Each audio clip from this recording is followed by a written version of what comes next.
I looked at his website. Great.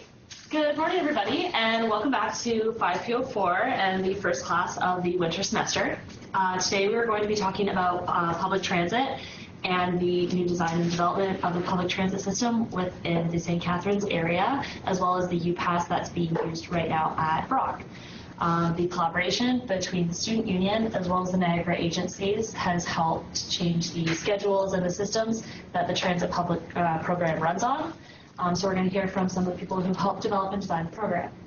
Our first speaker is Christopher Fullerton, who is an associate professor at the Geography and Tourism Department here at Brock. He's also a member of the Environmental Sustainability Research Center. Professor Fullerton's work in rural planning and rural development has helped with the development of the transit program that we have here at Brock. So please join me in welcoming Professor Fullerton. Thank you very much, Emma, and thank you everyone for coming today, especially at lunchtime. If you brought your lunch, go ahead and eat away.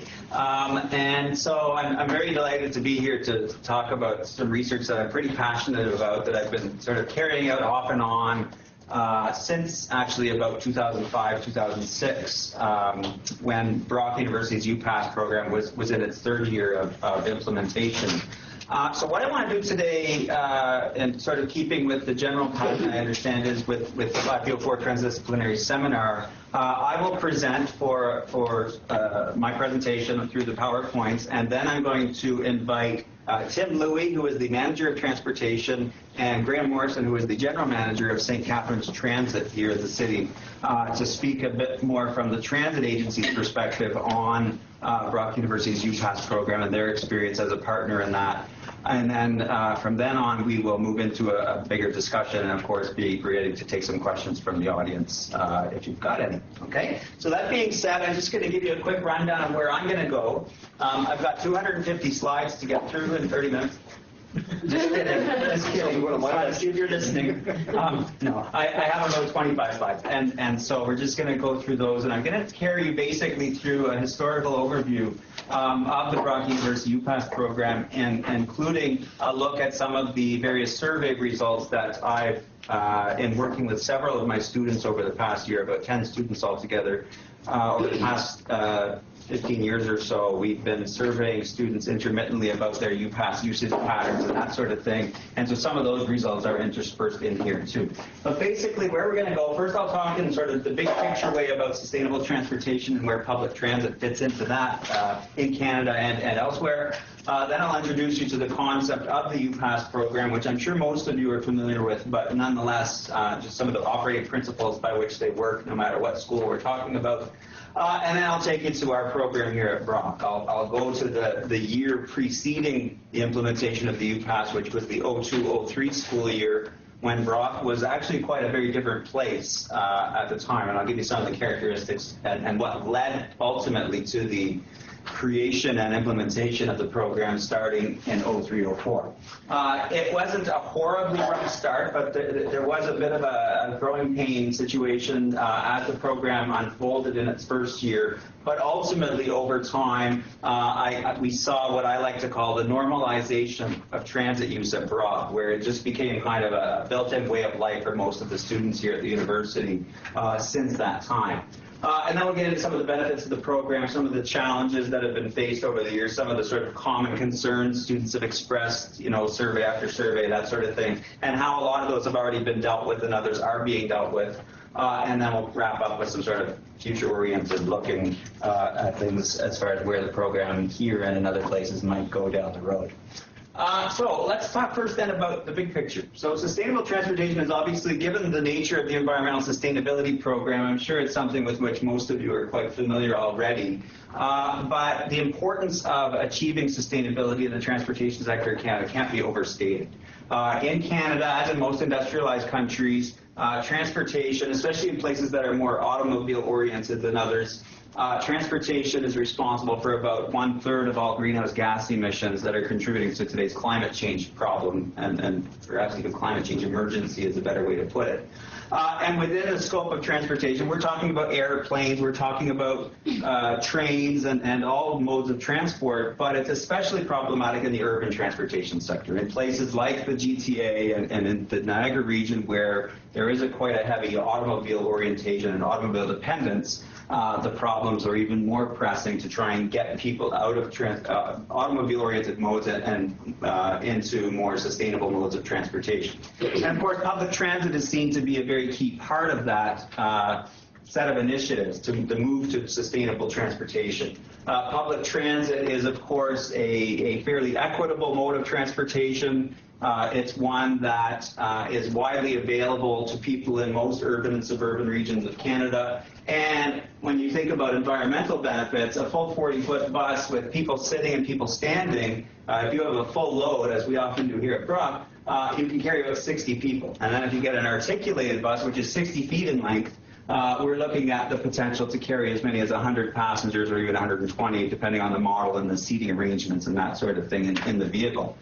So that's a lot of cars, right? If those buses are full and those people aren't driving, especially if they're not driving a single occupant vehicle, one bus or more can have a sizable impact on emissions for that day. One trip of a bus can have a sizable impact that is nothing to sort of ignore, and has great potential to move us forward in a sustainability sense.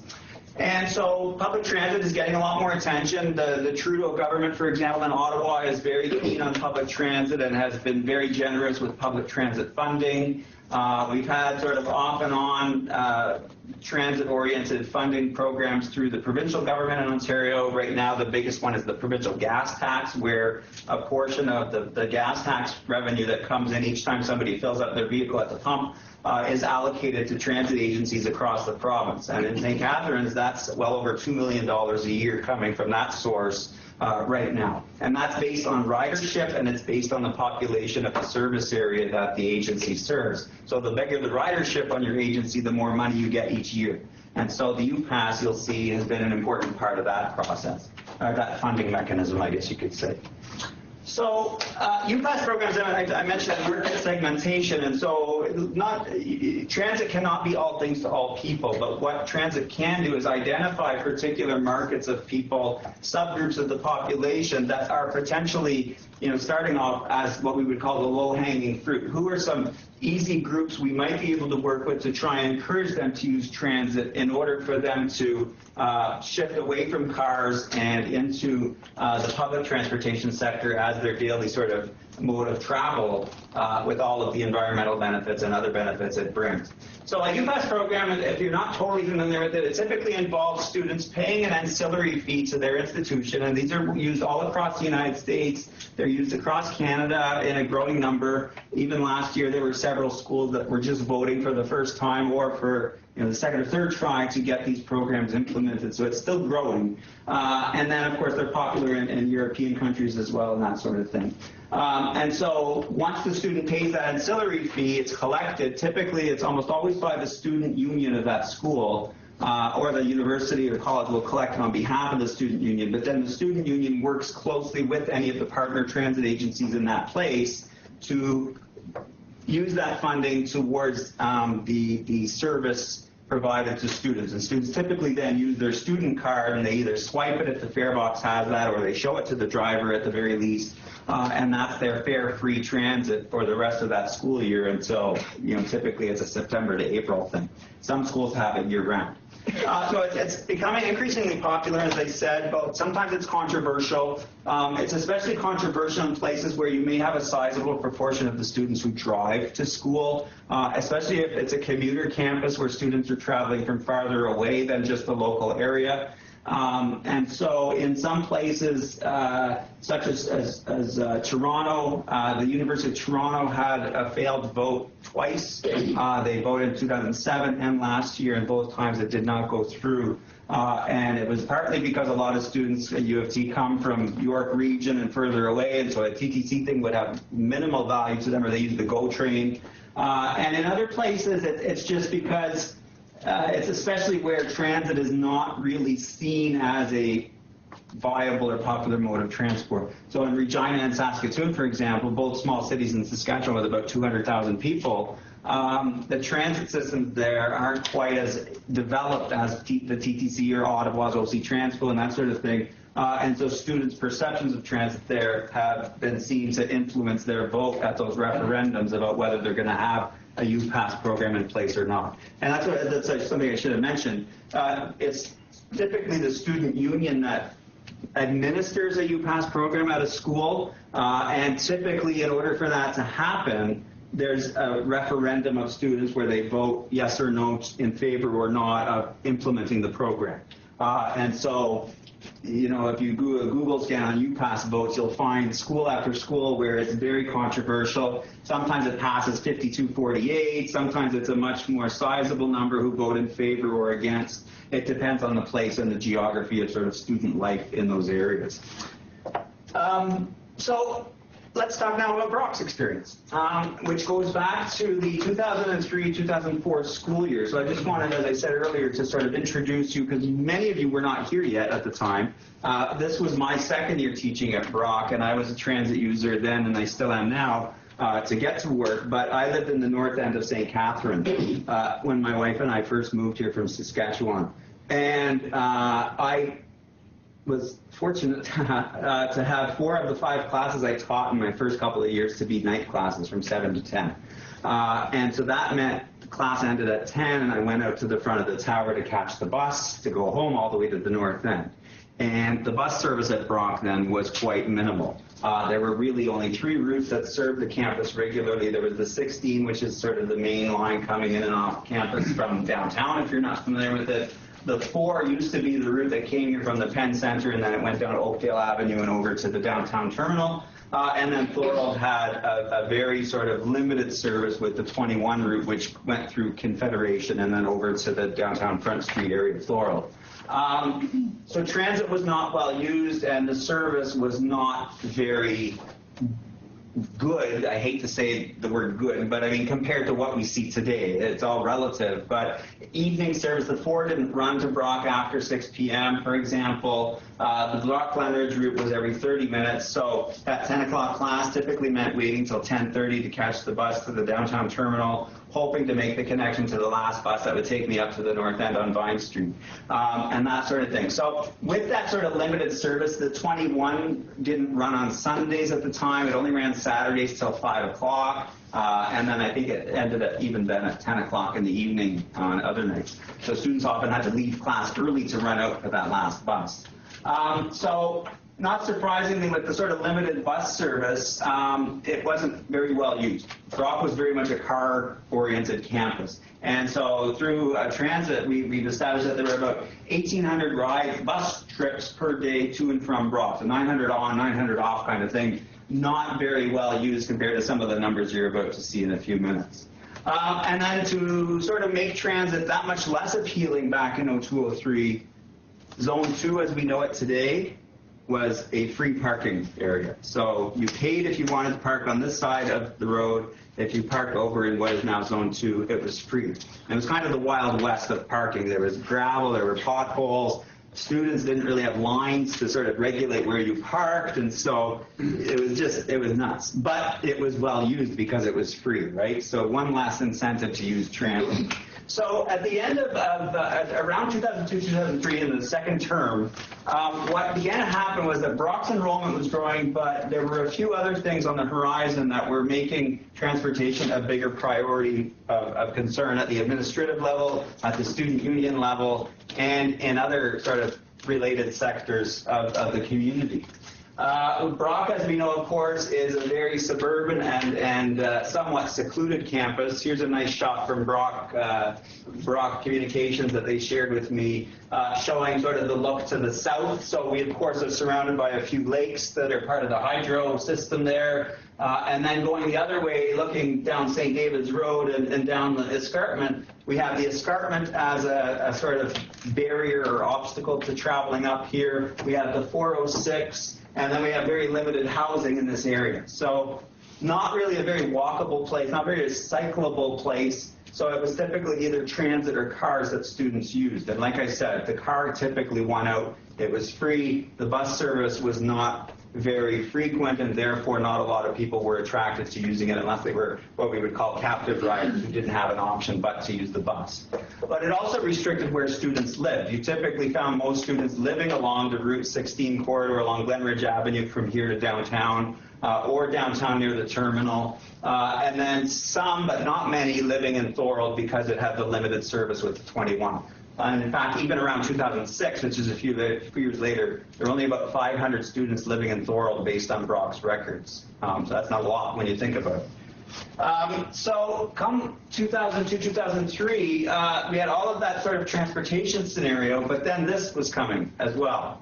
Some of you may be familiar with the double cohort and all that it entailed through the early 2000s, where the provincial government, eliminated grade 13, the OAC year, and in 2003, June 2003, 2 classes of students, grade 12 and grade 13, graduated at the same time and then embarked on their university lives and college lives from there on. You had double the number of students graduating from high school that year, double the number of students going into university or college at that same time. And so in Brock, what that meant was the expectation that they would be taking in about 1,400 more students than they usually would as part of the first-year cohort in the 2003-2004 school year.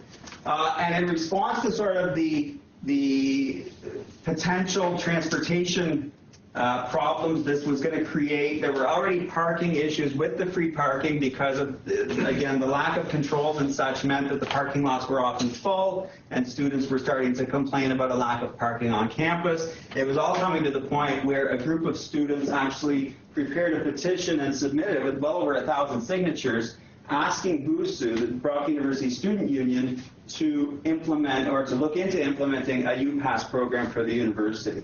And so they obliged, and so they presented a proposal. They put it all together as far as the possibility of what it might look like, and then a referendum was held in March 2003 that passed, and it was decided that, yes, we got the approval of the student body, at least about 50-60% of them. We're going to go ahead and negotiate with the transit agencies, not only St. Catharines Transit, but also Welland Transit, Niagara Falls Transit at the time, to see if they're willing to participate in this program and offer this fare-free transit system to the students. And then the student union would collect the funds via Brock tuition and registrar's office, and then allocate that to the transit agencies based on the service that they negotiated as part of the deal. So at the same time, Brock was preparing for this double cohort by building new residences and new buildings, and it was a wave of construction activity, you may recall if you were here at the time, just building after building going up. But they also redid Zone 2. They paved it, they lined the spots, they created a full-out, formal, proper parking lot, but starting September 03, it was no longer free. You had to pay. So you had to pay for parking that was once free. That's a big disincentive to driving now. At the same time, the UPass program, all the agreements were in place by summer, and so in September you had free transit with that ancillary fee, and you had to pay for parking. So disincentive to drive, incentive to use transit, things started to change from that point on. And a lot of the results were part of a very sort of modest-looking document, not flashy like some of the documents that come out of Brock these days. It was a parking and transportation task force in the 02-03 school year that was really tasked with the job of figuring out what are we going to do transportation-wise with this double cohort, with our growing enrollment and that sort of thing. And so you can see that it was to provide sufficient parking on campus while minimizing the quantity of new parking, to enhance the use of transit, and then a couple of other things that are less relevant to what we're talking about here today. But those two were key to making this whole UPass thing start to work right from day one. So, growing pains, I call it. The first year was an interesting one, I think, for everyone involved because nobody really knew what to expect. There wasn't a lot of research on UPass programs and their impacts. People at St. Catharines Transit and the other agencies kind of looked to other places to try and guesstimate, what are we going to expect here as far as the new ridership and, what do we probably need to do service-wise to accommodate this growth in ridership. But what happened was that there were tweaks. So, for example, that 16 Brock-Glenridge went from 30-minute service to 15-minute service. They added a little bit of extra service, I believe, on the 21 to Thorold. But it was little tweaks here and there because the expectation that was maybe there would be a 25-30% increase in ridership in September 03 and then into that term. But what ended up happening was a 200% increase. So just the transit agencies that were partnered on this were bombarded, especially St. Catharines Transit as the key sort of closest local agency. It was incredible the amount of uptake the students demonstrated right from day one. And as a transit rider myself, I witnessed it in my neighborhood. I witnessed it here at Brock after work and that sort of thing. And unfortunately, what that meant, because of the lack of experience with the program and an uncertainty about where it was all going to go, we had problems. We had overcrowding on the buses to the point where some buses were full and couldn't take any new passengers on, so people were getting passed by at their stops and then therefore late to class and that sort of thing. The transit agencies scrambled to get extra buses out there to follow behind the full ones, but unfortunately it wasn't always pretty. It wasn't always pretty, but it was a big, huge learning experience. So the growing pains were also a big learning experience. And even at one point, there was a group of students who were trying to get a new referendum to get rid of the program and go back to the days without a U-Pass because, and this was led, of course, primarily by students who drove to campus and were resistant to using transit or were unable to use transit because of where they lived. But that didn't really end up going anywhere.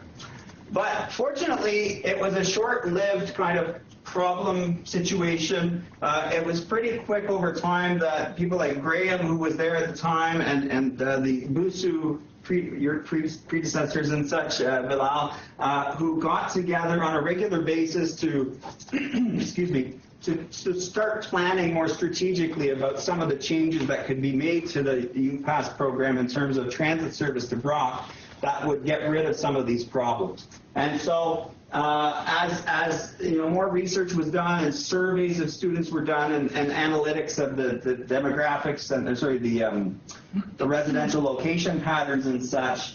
And you know, when are students mostly coming to campus? It was in the bus trip that was right before the top of the hour. So do we need to tweak the bus route schedules to accommodate that influx? You know, these sorts of things. And ultimately, over the next several years, even starting in 04, 05, 05, 06, and so on, there were changes made incrementally over those years that included the creation of new bus routes, tweaking routes in terms of where they went, where they stopped, that sort of thing. As time evolved, there were also extended service hours added onto the schedule. So, for example, more recently we've had, for example, an 11 p.m. trip added to the 21. So it used to end at 10, but that's when classes end at Brock. So that extra hour gave students a chance to sort of mingle after class, talk to their professors or TA, that sort of thing, and then not have to scramble out of class, 15 minutes early to get out to the bus stop and get a seat, that sort of thing. The transit, in the case of St. Catharines Transit, they also it included, as part of the effort to accommodate the growing number of students, the purchase of articulated buses, the 60-foot buses that can have, as I said earlier, a much higher capacity of passengers. It started by buying 4 used ones from Ottawa's OC Transpo, and those were very well used, but then ultimately through things like the gas tax funding that comes from the province and through the PTIP, the Public Transit Infrastructure Fund, thank you, which the federal government implemented, the transit agency was also able to buy some newer ones that you'll see out there pretty much several times a day on the Brock routes that are serving the various student neighborhoods there. And then, of course, regional transit. The Niagara Region Transit was not in existence at the time of the U-Pass's initial creation. However, once the Niagara Region Transit system was put into place, the student union has since negotiated with them to give students access to that.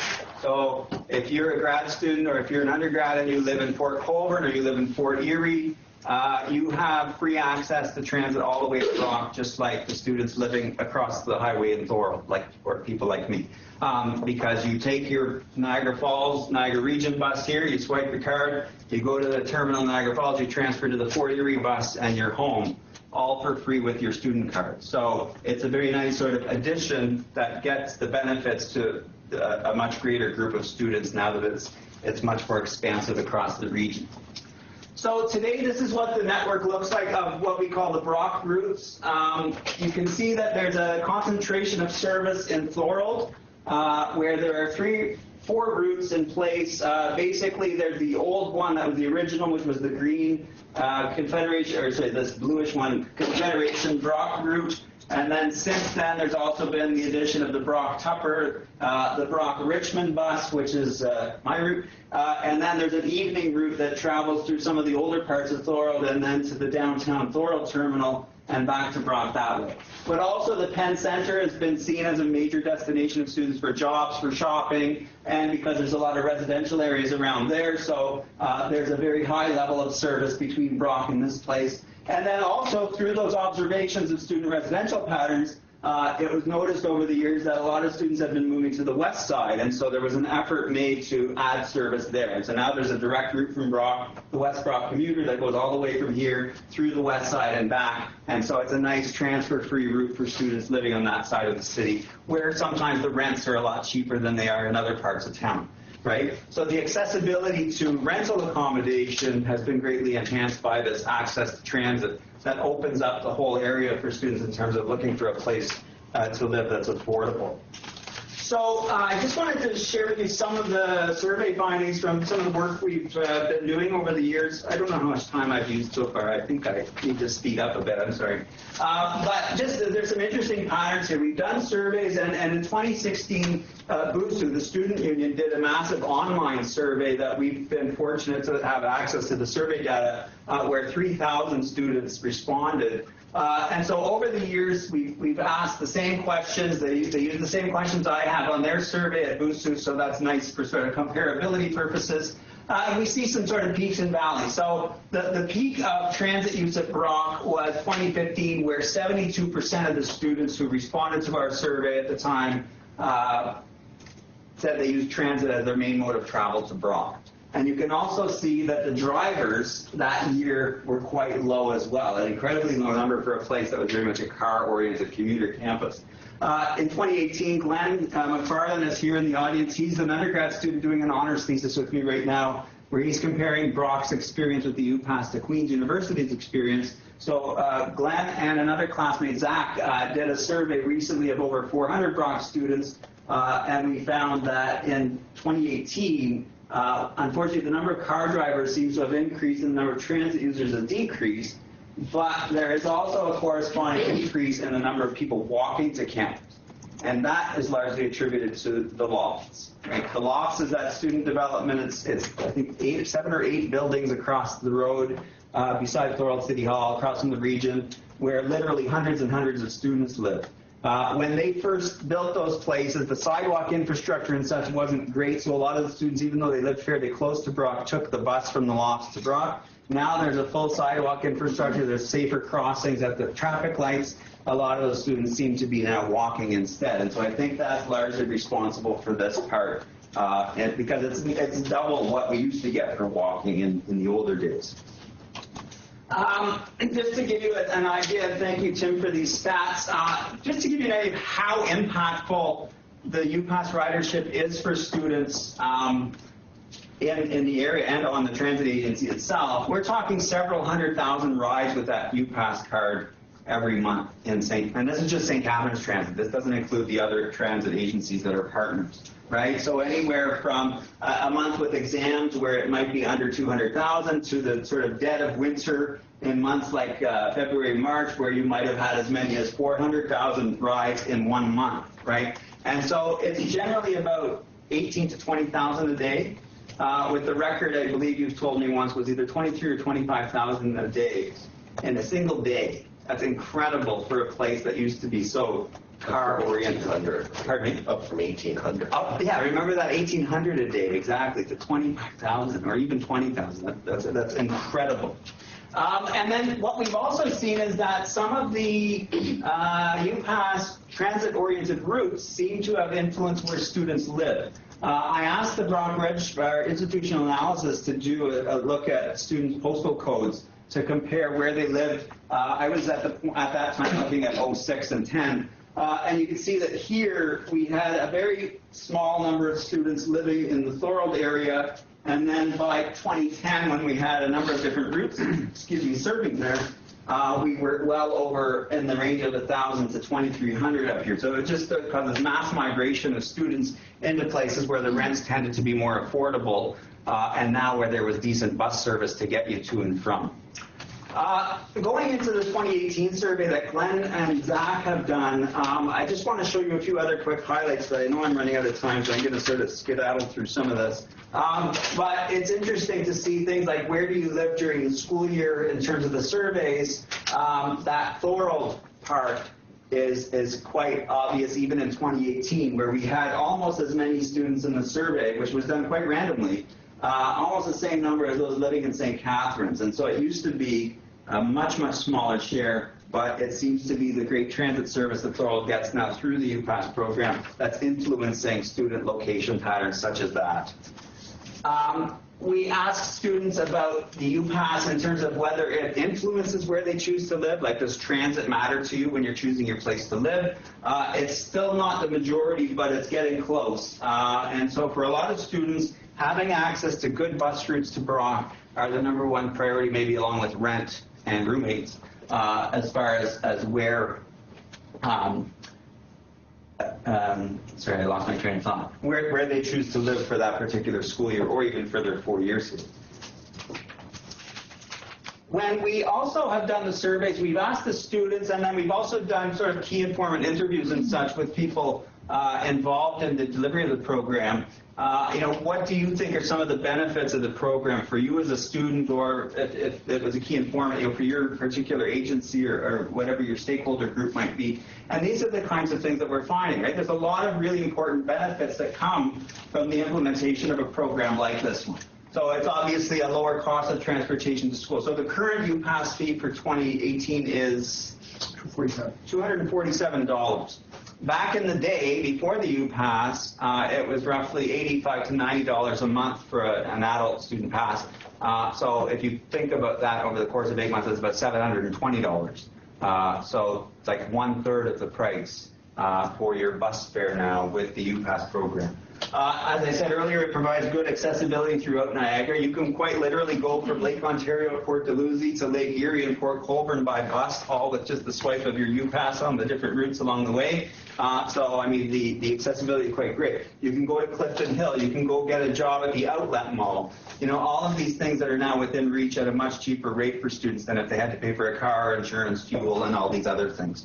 And then so on down the list. There's, of course, the environmental benefits, as I mentioned at the beginning. It has made for a very reduced demand for parking. In fact, if you weren't here for long, you wouldn't know that this building and the Plaza building were both parking lots up until they were built. And those parking spaces were not replaced when these buildings were built.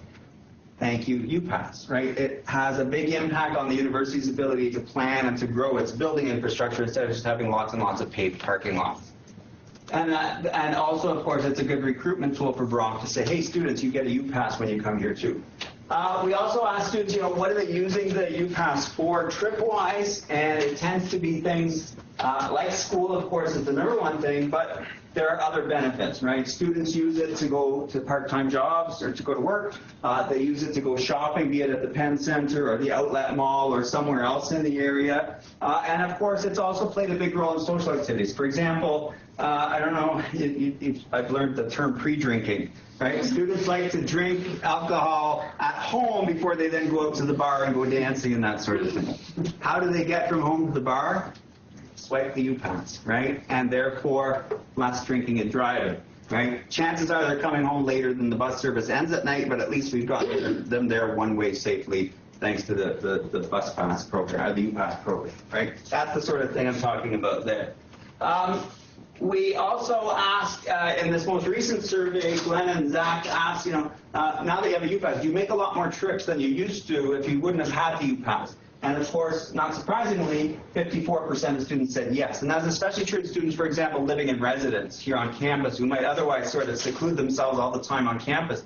Now they're going to the mall, they're going downtown, they're going to different places because they can, and it's so easy. pull out your student card, swipe it in the fare box, and you're good to go, right? Don't even have to think about it. And we also asked, if you didn't have a U-Pass, how easily would you be able to access the most common places you go to?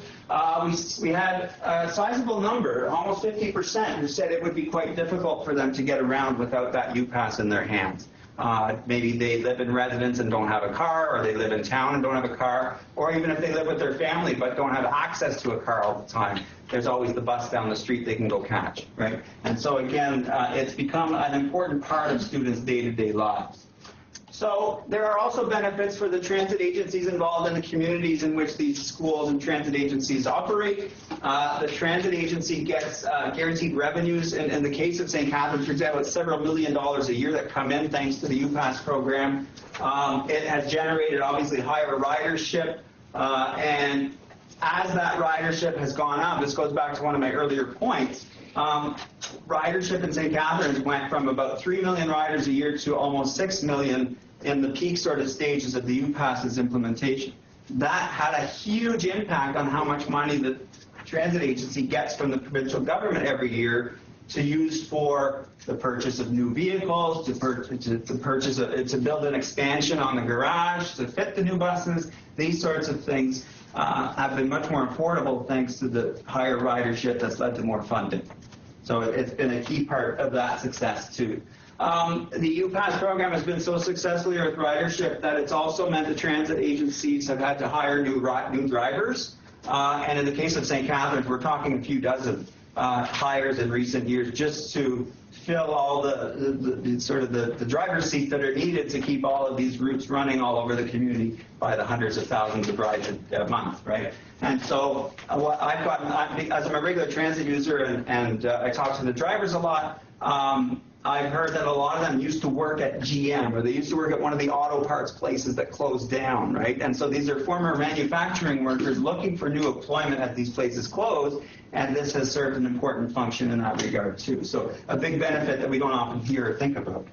And then, of course, there's other sort of things. Now, just as I wrap up here, I've got a couple or three slides just highlighting sort of the ongoing challenges and solutions in terms of some of the overarching things that seem to come up time and again, or at different times in the past 16 years or so. So the one big sticking point to this day is the lack of an opt-out option. It's a mandatory U-Pass fee for any student who is enrolled in more than 1.5 credits at the university. So if you're 1.5 credits or less, you're part-time, you don't have to pay the fee. But if you are above that, you do. So even if you live in Burlington and commute, you live in Mississauga, you live in Deansville and can't take the bus even though you're in the region, unfortunately you're still required to pay. But that's part of the principle of building this critical mass of funding that then covers the service, right? And so a lot of students argue year after year that they should be able to opt out since they don't drive, and the money should go towards a parking permit instead. But that kind of defeats the point of the program and that sort of thing. A big sticking point has also been the insufficiency of terminal space on Brock's campus. When it was 1,800 rides a day, it wasn't as big of a deal, but when you've got 20 to 25,000 people using transit a day, not all of those trips go to Brock. They can be like from Confed to the Penn Center and such, but the bulk of them, of course, are here. If you go out there, say at 4 or 5 p.m., you see the resulting sort of traffic jam. Now, it's not as bad now that they have closed off the circle to automobiles, but it used to be this kind of scene, and you had the buses waiting behind this lady getting in the car, and then the bus would honk, and they'd move up an inch, and then the bus would honk again, they'd move another inch. It was just nonsense. And at the same time, that was delaying the buses, right? It was delaying their departures. It was delaying the sort of arrival of buses behind that one. And so that's still a point that hasn't been fully dealt with here at Brock up to now. But the university is starting with its campus master plan and such to look at more accommodating ways of having transit fit in a much more sort of passenger-friendly way and service schedule-friendly way. Students have also asked over the years for later hours, more buses, and all of these things have been done. If you look at the bus schedules today for Brock on the St. Catharines Transit website, for example, the abundance of routes is quite incredible. There's something over 14 or 15 routes today that are Brock U-Pass oriented routes based on the fees provided from Boost, which is a transit agency, and problems like the overcrowding that we used to hear about quite a bit in the older days are largely disappeared now, except at maybe peak times of day, like 5 o'clock, when a lot of people are going home and such. The service level now, as I said in the abstract for this presentation, at Brock, and I've looked at UPass programs across the country, the service level here is absolutely incredible compared to what you find at most other universities and colleges. Most other schools, what I've learned is that if students engage in the UPass program and pay the fee, that money is collected and given to the transit agencies, but that basically just allows the students onto the existing transit network. There are not very often any new services provided specifically to that student body. Sometimes there are like an extra express run or something like that, but the level of service we see here is one of a kind from what I've seen across Canada, and is a model, I think, for others to follow. And it's, I think, due to the good working relationship between the transit agencies and the student union. And then finally, the last thing which hits home because it's on my street is, of course, that transit and the success of the UPass program and the success, or not the success, but in the impact of having students migrate in heavy numbers to Thorold has also become a community relations concern for the university, because as the bus routes have improved in service and as students have moved to Thorold and then the service gets even better in conjunction with that, we have these growing neighborhoods full of students in small geographical areas, such as Winterberry Boulevard, just across Highway 406 from the hotel. And so you can see this is all a set of headlines from that one issue, where the transit route running through Winterberry was, in my opinion, used as a scapegoat to sort of punish the students for the parties and that sort of thing that have been happening on that street, such as at Homecoming in 2017 and that sort of thing. And the bus was actually, by a city motion, council motion, banned from that street. The bus had to be taken off Winterberry, and they used safety concerns as the reason for it. But it was within a week or two after the homecoming parties and such. And so it was very contentious, and I don't want to get into the politics of it, but the bigger point here is that, you know, the success of the UPass and the success in sort of influencing where students live has now had an unforeseen repercussion in terms of what it means for students living in a particular area, largely due to the good transit service they get. That's an ongoing issue that's still being worked on. And then finally, we ask students, you know, every year we say, do you support the continuation of the program? Because it was so contentious when it first started. And you can see here, it's overwhelmingly, and only once has it been under 80% of students supporting the ongoing sort of permanency of the program. And so I think it's safe in terms of student perceptions and willingness to pay here, which is quite considerable versus what we see in the votes at other schools and that sort of thing.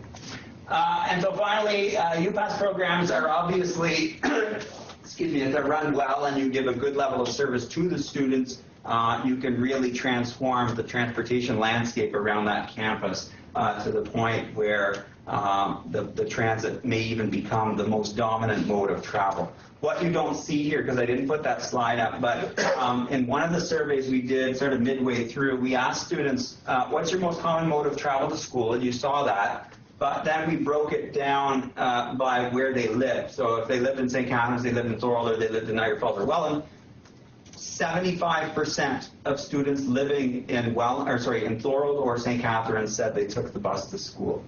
And that's where, of course, the majority of students live. So think about that and what it would look like on Glenridge, what it would look like on St. David's at 5 o'clock every night, at 10 to 8 or 10 to 9 every morning, if all of those students drove to school. Right? It's incredible. And so it can do a great deal to influence people, and as I like to say, it is totally normalized transit use at Brock. Where when I first started here in 01 and I used to take the bus home, I would get that reaction from students who saw me on the bus.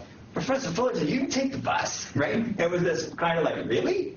But now it's just so normal among students and among even staff members and such. I see on the bus, there's at least 3 people I know on my bus alone who work at Brock and are students, right? We've benefited from the service as well because it's open to anyone to use. So in the long term, I'd just like to look at a few other things with students or on my own, sort of, you know, what are the long-term impacts of UPass? Does it make students transit riders after they graduate? Do they carry those transit riding habits with them beyond Brock? What does this mean for other non-transit users, or sorry, other non-students who use the transit system? There have been, for example, pains where the Shaver Hospital across the road, sometimes the employees are leaving there after work, and the buses that were leaving Brock were too full to stop to pick them up, right? And so they're the unfortunate victims of the success of the UPass program. But there has been tweaks done to the schedules and to the bus, where the bus drivers start the route and such to make up for that, right? But are there bigger sort of impacts, both good or bad, that might be worth looking into? And then you see all the other things. And then what Glenn is looking at, this is my very last point, how does geography matter? Queen's University, if you're not familiar with it, is in a very sort of old part of Kingston, a very walking city kind of oriented landscape versus Brock's secluded area. And so Queen's, even though they've had a UPass, they were the first in Canada in 1973. In Glenn's survey, it was 82% of the students going to Queen's walk to school. And a very, very small proportion actually use their UPass and go to school. But it's the geography of Kingston and Queens versus the geography of Niagara and Brock, right? And so what about other parts of the country? Maybe these programs have a better chance of success in places like Brock than they do in a place where students are already in very walkable environments and can cycle to work or roller skate or whatever they choose to do. And that's it. Thank you. I think I went way longer than I should have, and I apologize, but I think we have till 2, right?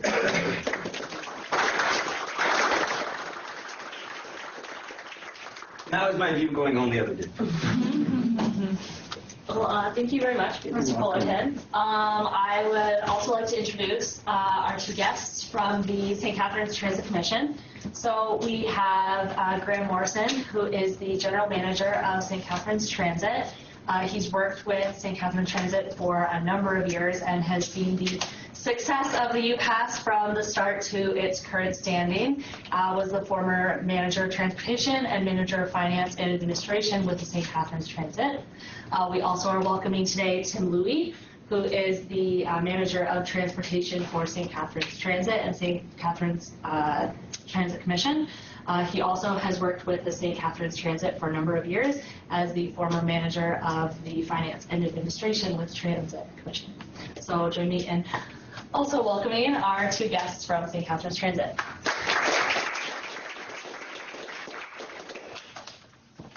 Yeah, sure. I don't really have a whole lot. That's an excellent presentation. Thank you. It's done very thorough. The one thing I'd touch on is in the early days, the internal challenges of that incredible short-term growth there were things like, trying to replace our fleet, hire operators. For example, it takes a couple of months to train 2 operators. You train 2 at a time. It's just the limitation of licensing and all that kind of thing. So you can see how it would take a while to build the organization up to where it needed to be. And the other thing was maintenance costs. Our buses are now on the road, but the majority of our buses are now on the road, close to 18 hours a day, and so they're hitting their maintenance milestones much more quickly, and they're needing to be replaced sooner. So that was a challenge that we had to work out. And fortunately, ridership growth and allowed for increased gas tax, so that kind of was a good offset there. And I'd touch a bit on the relationship with BUSU too. It's been a very cooperative relationship. We've managed to work together to change things and alter things to meet the students' needs. So that's been a very productive way to do things. So and in full buses, I mean, there's no better way to build political support in the city is full buses running around too. So that's been a big advantage of the UPass. So that's all I've really got. Did you want to open it up for questions now? Sure. Of course. Yes. So my undergrad was at the University of Windsor, and there was also a referendum there for a UPass program, but it failed because mostly like a commuter city. So I'm just wondering, what are some ideas you guys have for implementing more UPass programs that would be a good incentive for people to vote yes to a referendum like that? Other people saying that I heard with that referendum, they were saying that there was no guarantee that there would be improvements to the routes or the schedule. So maybe, for example, coming up with a plan for improving the routes and schedule beforehand and showing that to the students would be a good idea. Yeah, that makes perfect sense. I think in schools in communities that don't have the program, even if it's at, like, for example, Waterloo's got, now Conestoga College just voted this past in 2018 to implement it, but they've already got it at Waterloo and such. But if you're in a place where you don't see it yourself, either at all or in your own school, you may not fully understand how it works or what the benefits could potentially be for you as a student. And so, yeah, I think it's an educational thing. I think, and it typically, like I said, I don't know of any school where it's not run by the student union. And it's been explained to me that, and I was wondering, why is it the student union and not like the 13th floor of the tower running this thing?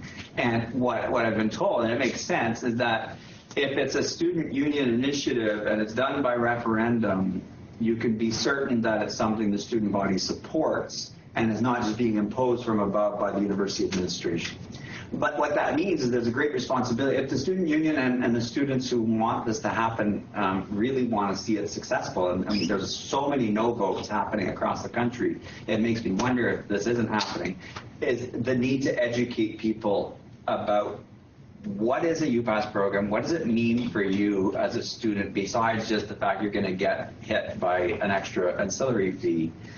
And your idea is a really good one, is to say this is what we could potentially do. If, like, say we predict we're going to get $3 million a year through the fee. This is what we're going to do with that money in collaboration with the local transit agency or agencies, right? And so education would be the big thing. And so when Brock in 2003 did this, the problem was, other than Queens, there weren't a lot of schools yet that even had the program in place. There wasn't anywhere else to look to say, oh, this is their experience, let's tell people about that. But now there's no excuse because it's 2018 and there's still all these votes happening across the country, and I've compiled quite a big collection of them in terms of the news reports and such. There's no reason that they can't look to all these other places and contact the student unions and do some research and such and see, okay, what is it meant for the students there? And then let's share that information with the students so they have an informed vote. I think there was a question behind you, Dave. Was there someone with a hand? Oh, okay, sorry, Dave, go ahead. Chris, I wonder just how much Brock has looked at the actual full cost accounting on parking and providing parking. There's a disjunctive. The student union is dealing with the transit piece and the administration is dealing with the parking piece of the equation. And there's a lot of evidence in the literature that we massively undervalue the true cost of parking. Yes. We're paying a very small proportion of the actual cost. I wonder if anything like that's been done at Brock, to your awareness. To my knowledge, no. It's been done. There was an article I shared. I don't know if you saw it, but the article in California, they were, I think it was in that article, they were talking about sort of the cost of parking. When you think about paving and repaving, they just repaved a stretch of Zone 1 this summer, for example. That cost probably tens of thousands of dollars just for that. There's filling potholes, there's snow plowing, there's paying the parking enforcement people. You know, they're manning the booths when there's events and stuff, right? And you're right. I mean, it adds up quite significantly, and in most cases, it exceeds the revenue generated by parking permits. So you're right. And so that's something that, I mean, we don't see a lot of research on, but and I certainly don't think it's ever been done at Brock. One thing I've tried to get, and it's been quite unsuccessful, I've tried about 3 times over the past 10 years to get information from Brock about parking permit purchases. Like, did buying parking permits go down as the program was implemented? And unfortunately, it seems to be something that I can't get a hold of very easily. I mean, I haven't been super persistent, but they're not freely shared or anything. Maybe we should gang up on them. The one thing they do report is the number of parking spaces. Yeah, we should. Parking spaces, like I said, since 2003, there's less now than there were then, largely because of these 2 buildings going up, right? And so that in itself is probably an indication that there's less demand for parking. Now, this year, for some reason, I hear lots of parking complaints more than normal. I don't know what it is, but maybe it is. We saw a higher number of drivers this year, too. So, free parking, right? Free evening parking. Oh, that's right. Yeah, the free evening parking and such, too, is an interesting thing in the summer, too. Right. Yes. Do you happen to know what the fee is for students? for our, for the UPass, the ancillary fee, what that is? Yeah, it was 247 for the school year. So $247. 247 from September to April. In that article, the calculation for the parking spots, I found that interesting. I think it was $150 a month over 27.5 years. So I did the calculation, and I can't remember, it was either 150,000 or I think it was 150 for one parking Per space. spot, yeah. Yeah, so that's that was eye-opening. And then to go to Lucas's comment about education, I absolutely agree with that. I live in rural Niagara, so I've lived in Niagara my whole life, taken the bus one time, Right. just because it's never been convenient for me. And when I did a stint living downtown St. Catharines, I did walk everywhere.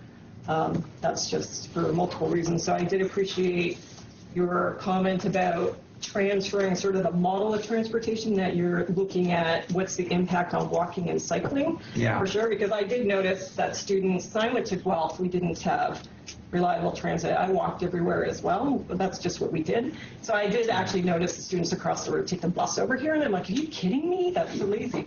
But why not?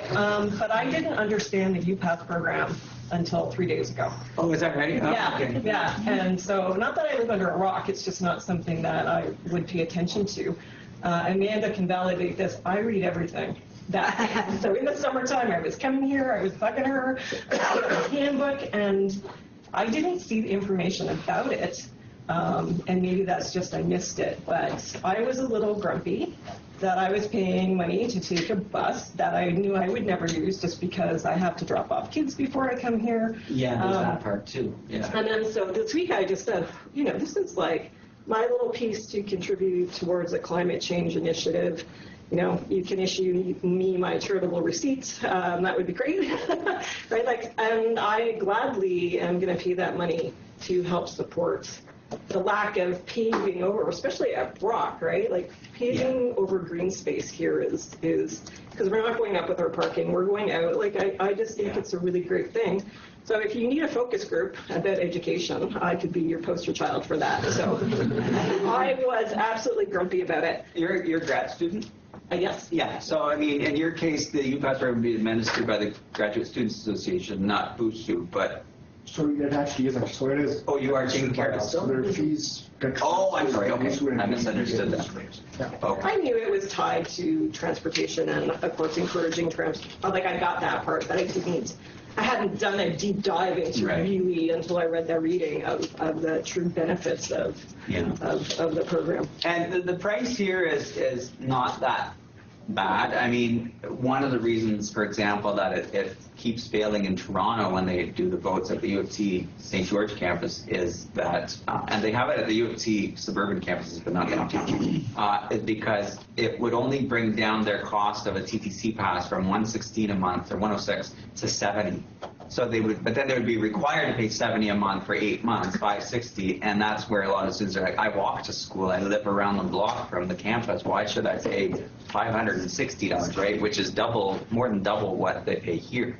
Other schools, it's $250 per term, right? And it's mandatory. So Brock's deal is also quite relatively affordable, or at least we should say relatively cheaper than in a lot of places where it's quite substantial, the fee that students have to pay, which creates more resistance. It started off here at $120 for the year in 2003.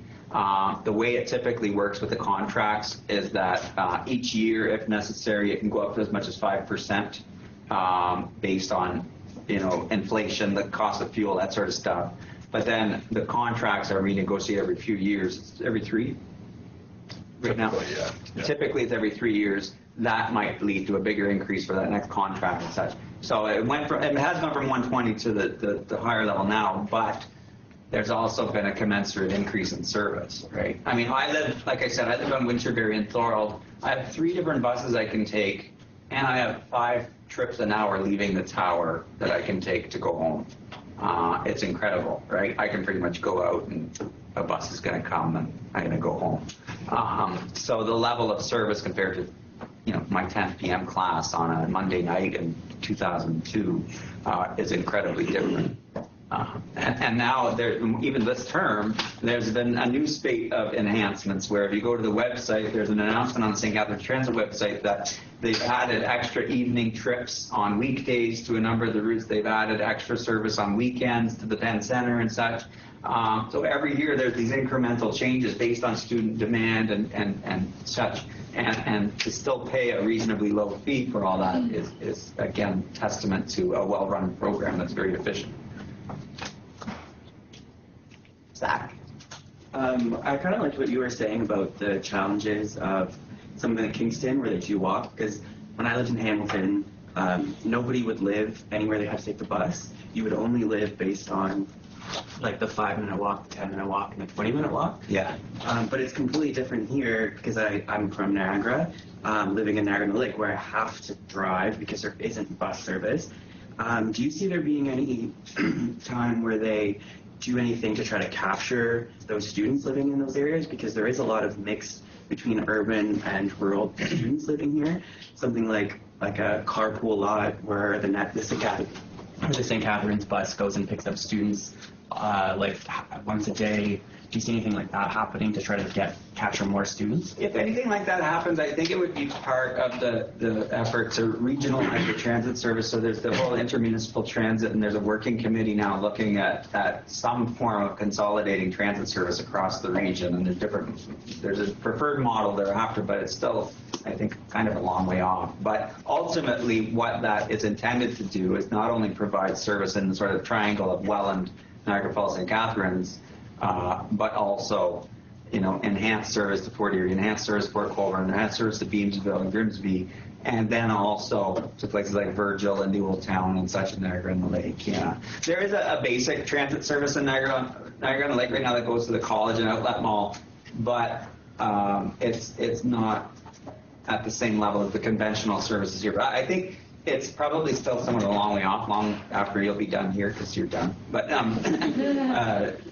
But effectively, it's in the works, I think. Well, I think, too, it's very expensive to deliver conventional transit to rural areas, I think, until we have a really good on-demand, responsive transit technology or system to use, there probably won't be a lot of transit in those types of communities. A good model that places like Niagara region might want to follow is it's gotten a lot of publicity. Innisfil is just north of Toronto, north of Wonderland, and it's a largely rural municipality. They've created a contract with Uber, and so their public transit system is subsidized by the municipality of Innisfil. But instead of using a conventional 40-foot transit bus, you go through Uber, and then part of your trip is subsidized by the municipality, and that's their de facto transit service, right? And it's getting a lot of publicity and headlines because it's this innovative way of providing public transit in a rural community that is just too dispersed for transit to work really well financially. You need density, and you're never going to have that, as Tim just said, in a place like Niagara on the Lake because it's Greentown, right? So this unconventional way may be the key. And so again, it's not something I think that's on the radar here in Niagara, but it could soon be. One thing I do want to say is that, we recognize that, there is lack of connectivity between the municipalities, but what we did differently this year is we signed a contract with Niagara on the Lake as well. So there may be lack of connectivity between Niagara on the Lake and St. Catharines Transit, but as of now, wherever there is public transport available anywhere in Niagara, your UPass, you can use your UPass to get on. And again, as I said, there is lack of connectivity between the municipalities, and the solution to that problem, as Chris hinted, is the amalgamation of all the transit system and having an integrated transit. But if you were wondering about if you're able to use your UPass on the service that is available on Niagara on the Lake, there is this year. I didn't know that. That's great. Because technically, if you live in proximity to that route, it goes to the college and the Outlet Mall, at which point you could connect to a St. Catharines Transit bus or a Niagara Region bus, which are also UPass partners, and then make your way here. It would take a lot longer than you're. Full day of it. I understand Jocelyn's warm and fuzzy feeling from, contributing. I'm in a master's sustainability program too. I get the warm and fuzzy feeling from contributing. But I live in Hamilton. I don't use the pass. I'm forced into paying for a parking pass. But my wife works for Hamilton Health Science. I have my own healthcare coverage. I can opt out of the healthcare plan here because I'm not going to use it.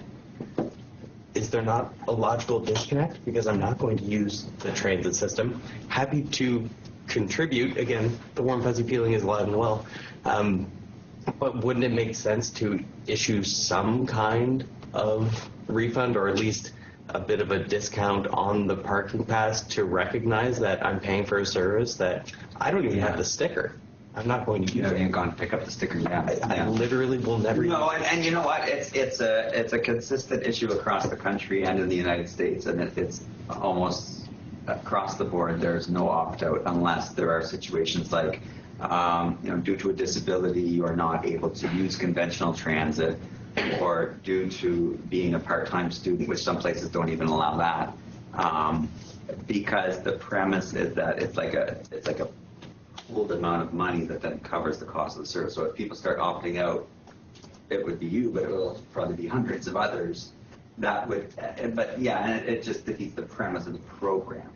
So I think Bilal would speak to that probably more informatively than I do, Bill. For sure, and this is something that's been picked up by I would assume all of my predecessors, and I've looked into this too as well this year, and done some research on. So the distinction between the two fees is that UPass is a universal fee, which everybody has. There's no opt-out option.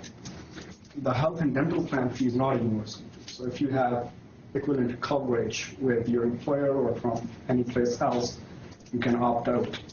And through my research, and I'm sure Chris would agree, that there is no alternative model out there that we can sort of look to implement moving forward.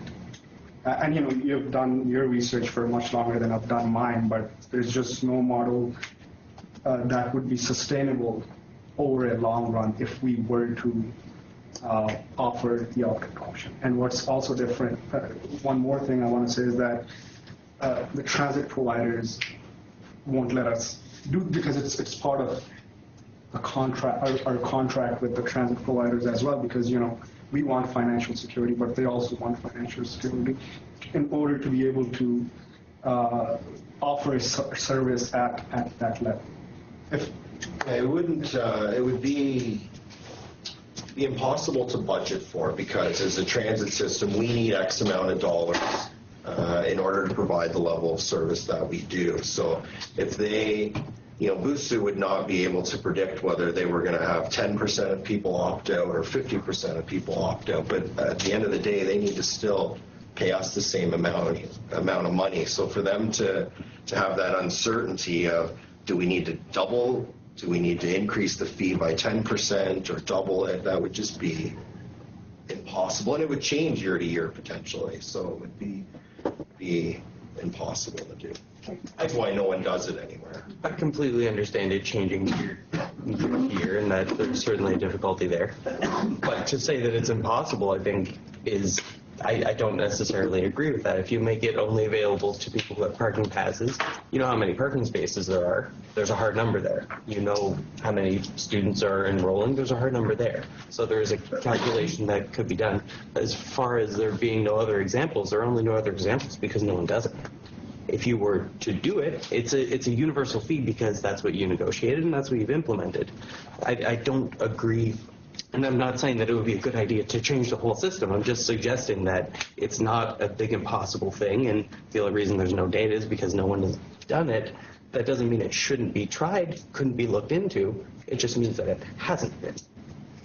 So through the research that I did last year, so I had this idea of, maybe we could offer some sort of a reimbursement to all the students that commute to campus, and my dollar amount was $50, and my research was limited to looking at it from a financial perspective. And that wouldn't have worked. And I'm sure there's other issues that would arise from your perspective, but at least from a financial perspective, it wouldn't have worked even as low as $50. And that may be the reason there isn't an alternative model out there. So is this to suggest? So then, and I'm sorry, I don't mean to keep hammering the point. I'm just logically, the graphic you showed 90% support for the UPass program. Is this to say that if the university population suddenly declined by 10%, that the UPass program would fall apart? No, but the level of service provided would have to decline.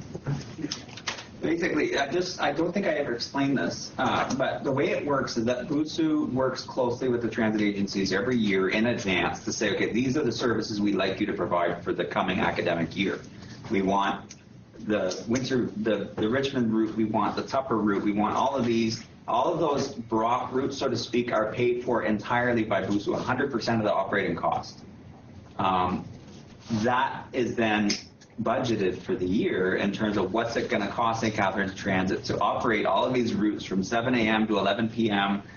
This hourly rate, because there's the driver, there's the fuel, there's the maintenance, there's the depreciation on the vehicle, there's capital costs, right? That's all factored into the hourly rate that BUSU pays to St. Catharines Transit based on that annual service plan. So if they have to plan this ahead of September to be ready for the day after Labor Day, and you don't know how many students are going to opt out. I think that's the crux of the problem here is we don't know if 10 are going to opt out or 1,000 or 2,000. We're up to 19,000 students, so what if it's 5,000, right? And then we premised our whole year of service on having X number of dollars to pay for it. And now we might be at risk of losing 4,000 people paying the $250 or whatever it is. So that's the accounting problem, I think, that essentially it comes down to, right? Do you mind if I move on just for time? Dave, and then behind you. Well, Chris, you're referring to accounting problems, and with regard to your concern about the fairness of drivers having to subsidize the system, there's a certain element of truth to your argument, but I think that the only way that you could credibly address it is if you were to equally look at the degree of subsidy that private car drivers get. The arguments are very compelling that you're paying nowhere near the actual costs that are accrued by the university itself, and certainly when you start considering environmental impacts of driving, the rest of us are subsidizing that for you and for me and other car drivers. So if you do proper full cycle cost accounting on the real costs of parking, that number that you pay for parking permits is going to be very much higher than it is this year. And I would argue that it's probably, if you did it right, likely to approach what you're already paying to subsidize the transit system. So I don't have the numbers to support that, but the literature indicates that the degree of subsidy to drivers is so entrenched and at so many levels that the number would be very, very much higher than what you think. So that was the reason for asking about whether Brock had actually done cost analysis for parking spaces. The other sad reality, though, is that free parking or low-cost parking is also a very good recruitment tool for people in all areas. That's true. That's a good point. Yeah. I was just going to say that in the readings that we did, there was an analysis. It's older data. Yeah, it's a one, I think. And because I was all for a couple months ago, maybe I can opt out. Maybe I've come to realize you're going to get my $250 regardless, because it's cheaper without an opt-out. Right? And I understand that's the administrative side of things. If you can't buy that in bulk the way that you can do it based on your student body predictions, like you're forecasting that. So you implement an opt-out, everybody's price goes up. Now you're probably going to have to hire a couple of secretaries to deal with that. Teasing it. It becomes really messy according to the literature that they've looked at. And then there's going to be less incentive there for somebody. Like I originally felt like, I'm paying for this, I'm going to be taking the bus, whether it's to go, downtown and meet my husband for lunch, who, by the way, works for Ministry of Transportation, so he's all over this. And now I don't feel like I need to do that because we're paying into something that makes sense. I would rather pay to support a green initiative than to take my $250 to put towards more parking. or, as much as, I love supporting workers, to add to the administrative burden. Yeah, and in fact, it's interesting because in the survey results, when we ask people about whether they've purchased a parking pass, whether they support the continuation of the program and such, even the car drivers, there's a sizable number of them who say, you know what, I don't use it, but it's good for the environment, so I'm okay with it. And that's why you see the 90% support, even though 20% or 30%, depending on the survey, are drivers, right? They still support it in principle and begrudgingly might pay for it, but they understand the bigger point. Karam, and then the gentleman at the back. So I was just wondering, there was this map with postal codes. Yeah. And, now that we're moving towards an integrated transit where even if it takes a lot of time for people to transfer from, Niagara Falls and so on, we have those postal codes.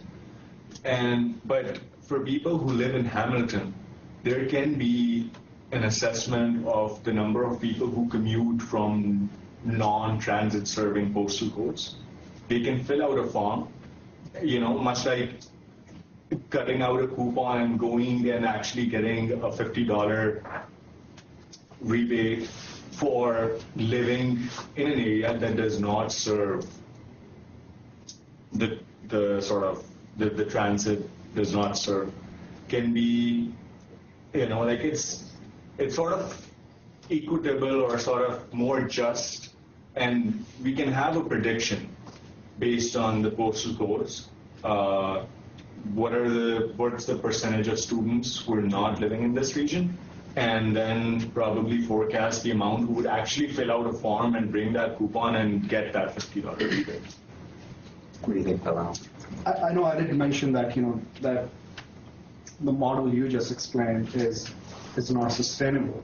Not only it's not sustainable over the long run, but it's also like you can't even initiate this model because as soon as we implement something like that, we wouldn't be able to afford the level of service that we have right now.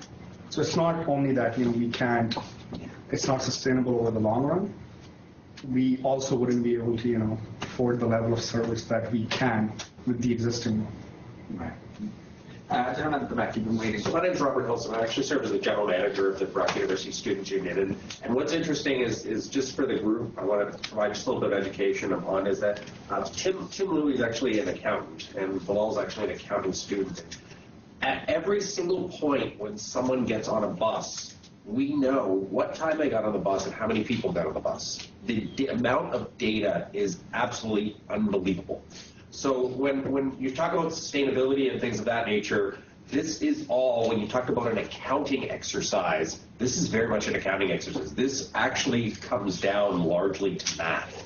And you can make decisions. When you talk about public sector administration, we always talk about, we would like a data-driven decision-making support. This is the penultimate in data-based decision support systems, right? Because the amount of data, we can tell you now how many people got on the bus on Winterberry or one of the stops at Winterberry now. And we can tell you that what that looks like on Tuesdays and on Wednesdays and at Tuesdays at 2:22.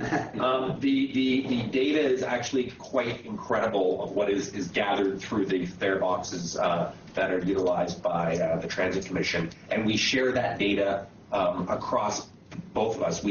So we're constantly looking for how can we better serve the customer, and how can we innovate, and how can we create the most efficient and effective system possible. So it is very much, if you look at sort of the model of constant improvement, that's really what the model looks like right now.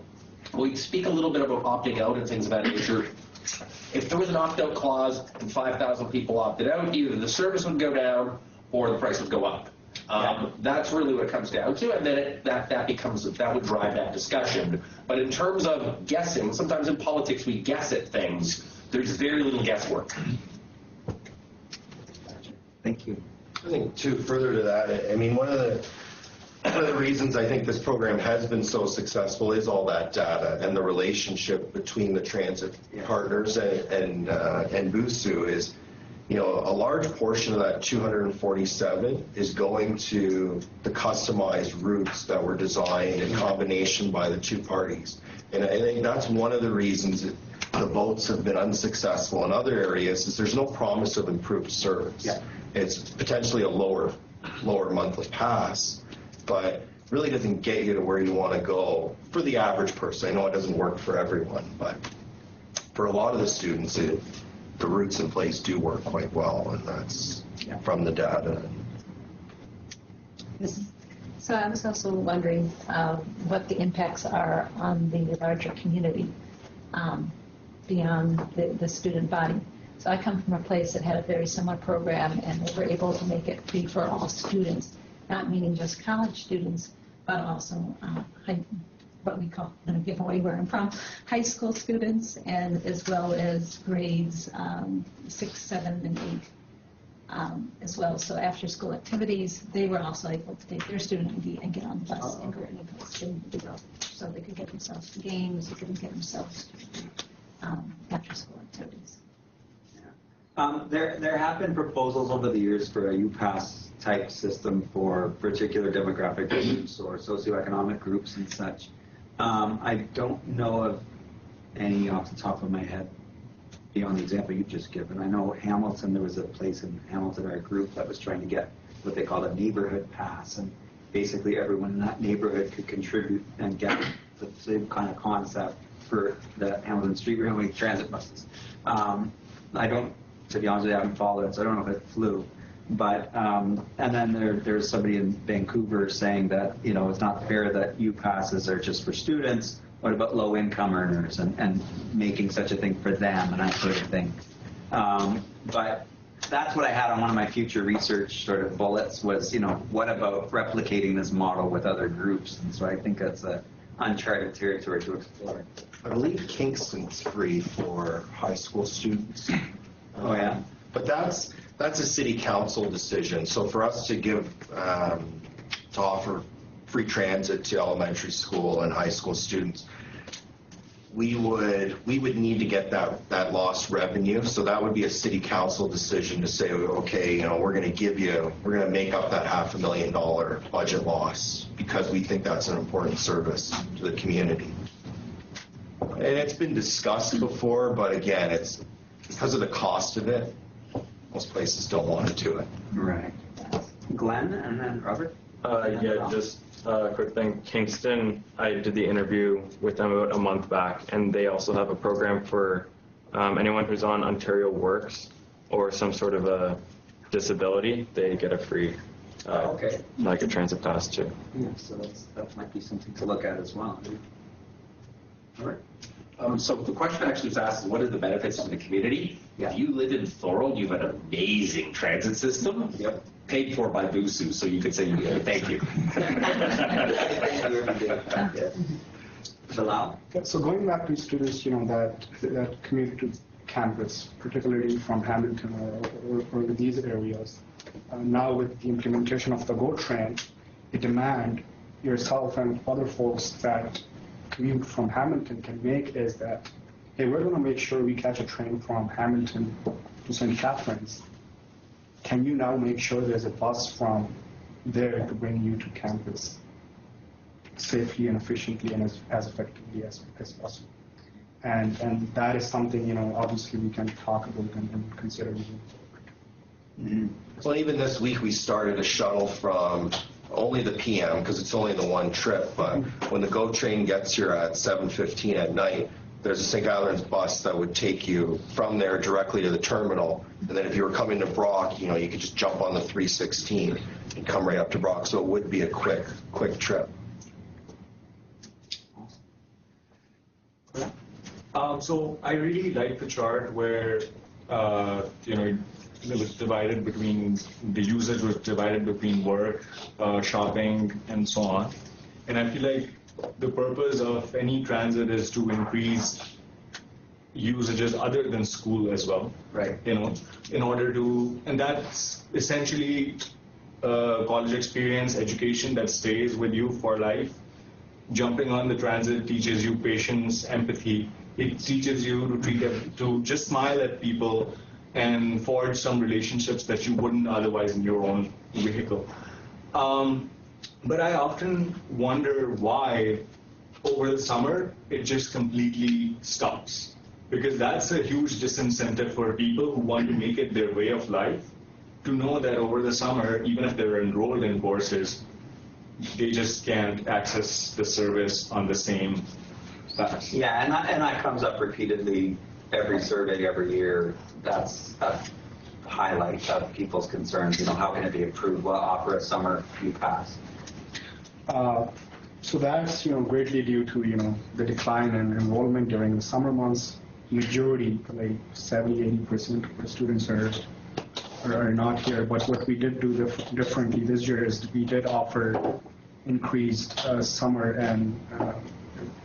day and evening service on some of our busiest routes in both St. Catharines and Thorold. And I was actually speaking to Adam a couple of days ago in terms of how we want to further improve that moving forward, especially considering Brock is moving towards the trimester model as well. Yeah, plus subsidy. Oh, sorry, I forgot to mention that. So what we also did this year was offer a $50 bus pass subsidy for students who wanted to purchase the bus pass. And that helps offset some of the extra summer costs. Yeah. Great. Are there any other questions or comments? Just a quick question. Chris, thanks very much for your presentation. With all the talk about the master planning exercises we've been going through and building at Brock, was there ever any discussion about moving the main bus pickup from the very center underneath the tower and having some fairly easily accessible terminal type build somewhere? Yes, yeah, there has been a look at something over towards One Ridge there. Yeah. The exact design is still pretty much up in the air. Okay, yeah, I especially wondered with the new Brock district kind of orientation, it might actually serve extremely well, especially if we could double line buses for both university and the region. Right. Yes. Yeah.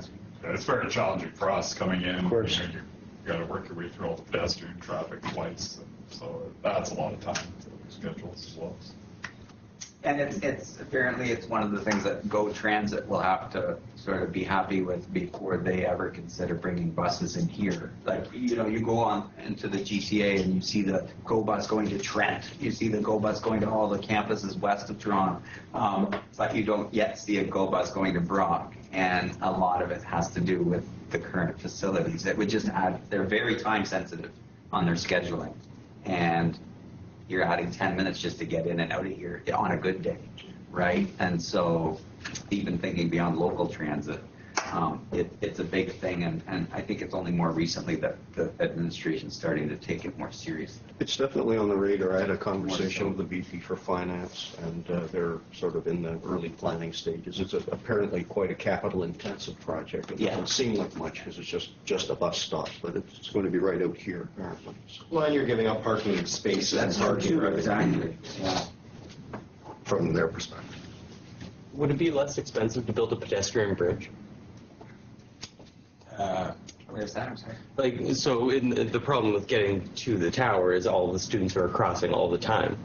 Wouldn't it be less expensive just to build a pedestrian bridge in that location, which would alleviate all of the traffic issues? Yeah, I mean, it potentially could. I understand what you're saying, because then you're freeing up all the cross flow. Right? You can remove the stop sign altogether if there's exclusively a bus loop. Yeah. I mean, I'm wondering if they're going to allow cars back in, because the cars were banned in front of the tower mainly for construction reasons, not for bus reasons.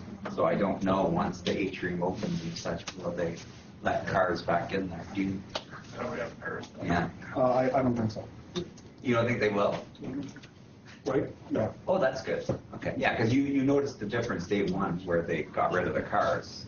But yeah, that other thing might make more. I'll chime in quickly on that. Just in terms of the university, they've already had some preliminary discussions with both Niagara Transit and St. Catharines Transit. And the president actually of the strategic plan of the university transit is very specifically mentioned. So we have a president that is interested in transit. and they're already looking at some spaces. But as mentioned, pretty capital intensive, and it's going to have to fit within their priorities as they do. Right. Yeah. Yeah, so this question is probably going to be better answered by like the St. Catharines Transit, but just wondering, like, what about just future new technological developments, like say fully electrical buses or self-driving buses? Does that play into anything? I know it's really early, with that technology, but have you guys had any discussions at all about those kinds of technologies? Yeah, we have looked into that a fair amount. For a transit property our size, the cost is still pretty prohibitive, but it is something within the next 5 years or so that we'll probably do. Technology's not quite there on either of those either. Like even electric buses, believe it or not, the battery, like what we want is we don't want en route charging because it's expensive. One, you have to build these $1.5 million charging stations, and they also take up, say, 6 minutes out every hour. Well, that's a very high operating cost throughout the whole system. So we need buses that have battery packs that can drive around for 18 hours like we can on a big tank of diesel fuel. The battery technology is not quite there yet, but it's close. Probably within the next 2 years, you'll see batteries on electric buses that probably can go at least 12 hours, which would make it, now we can have that conversation. So it's close, but it's not quite there. And there are some properties in Canada experimenting with them, but they're not, they're not quite there yet. Yeah, Brock and St. Catharines Transit are both members of a consortium called QTRIC, the Canadian Urban Transit Research and Innovation Consortium, and they've got a number of different projects on the go related to that topic. And so one is the Pan-Canadian Electric Bus Demonstration, and so basically they've got Brampton, York Region, and Vancouver's TransLink piloting as the first phase, where they're running fully electric buses on select routes within those places, and they're doing all kinds of data analysis and everything else. And it's got all of the manufacturers involved: Siemens, Volvo, Union, all the ones that have some sort of components in it or what have you. And they're doing all kinds of measurements and everything else, and the interest of trying to promote electric buses across the country. But as they said, there's a lot of unknowns, and it's still very pioneering technology. And right now, just to give you an idea of what Tim's talking about with the price, a regular conventional diesel bus right now, a 40-foot standard bus, is about $500,000. An electric bus is $1 million, sorry. So double the price, right? And that's for one. And the fleet is 70 buses. So to replace all of them over time until the price comes down. And that's just the bus. As Tim said, the charging infrastructure, if you were to do it en route, like we toyed with the idea with QTRIC of implementing one of the pilot projects here, where it'd be the Route 16, or 316 now, and the charging station would be at the circle where the buses do the lay-by, kind of towards Steelhouse, and the charger would be there. But again, there's the cost of taking a bus out of service for 6 to 8 minutes. Plus that infrastructure is $1 million. Plus the electricity you need to do a 6-minute charge of a bus is a whopping amount of electricity. And so that has to be cabled in, and there's upgrades to the electrical system. So unfortunately, just the technology is so prohibitively expensive that without government subsidies and such, it's probably going to be stuck to the pilot stage for a while. And that's what, when we were toying with the idea of potentially having that here, the charge, we weren't getting any support from Electra or anybody else to help fund it. It just didn't make sense.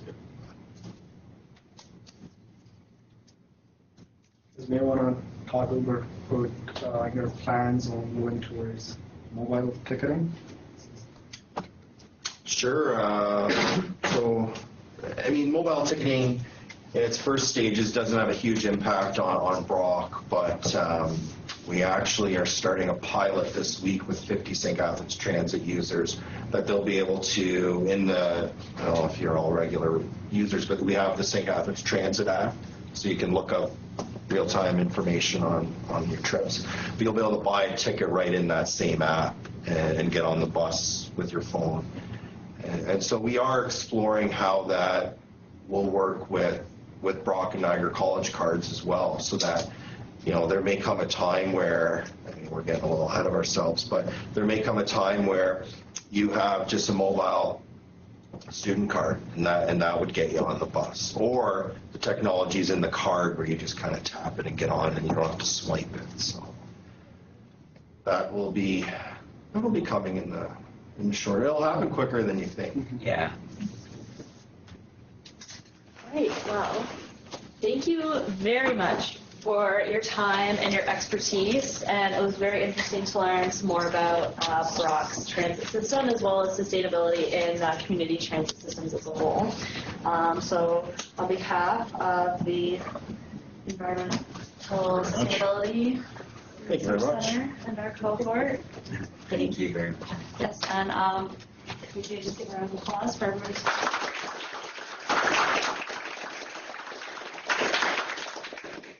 Sorry, if I missed something before we adjourn. So I got involved with this over 8 or 9 months ago.